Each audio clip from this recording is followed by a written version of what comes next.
नमस्कार, मी रुशाली यादव सारंग. बुलेटिनच्या सुरुवातीला पाहणार आहोत टॉप 9 राजकीय बातम्या.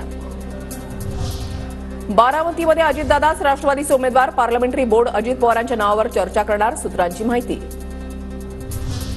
बारामतीकरांनी रस पिळून काढला, आता रस राहिलेला नाही, राऊतांची टीका.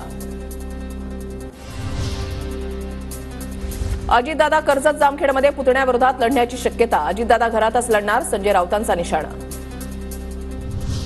विधानसभेला 80 ते 90 जागांवर अजित पवार गटाची तयारी सुरू. किती जागा लढायच्या यावर कालच्या बैठकीमध्ये चर्चा झाल्याची सूत्रांची माहिती. काही संभाव्य उमेदवारांवरही चर्चा झाल्याची सूत्रांची माहिती.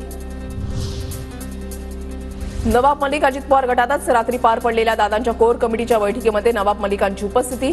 मलिक रात्री 1:30 वाजता दादांच्या निवासस्थानामधून बाहेर निघाले. मविया ठाकरेंना मुख्यमंत्रीपदाची ऑफर न देता प्रचार प्रमुखाची ऑफर देत आहे. शिवसैनिकांनी मिलिंद नार्वेकरांना पाठवलेलं पत्र व्हायरल.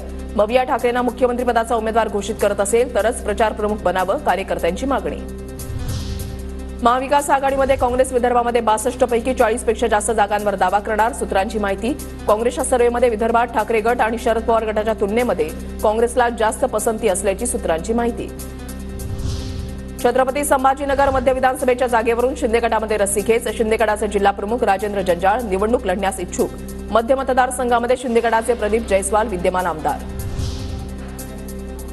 मुंबईतील षण्मुखानंद सभागृहामध्ये महाविकास आघाडीचा मेळावा. महाविकास आघाडीच्या विधानसभा निवडणुकीच्या प्रचाराचा आजपासून प्रारंभ.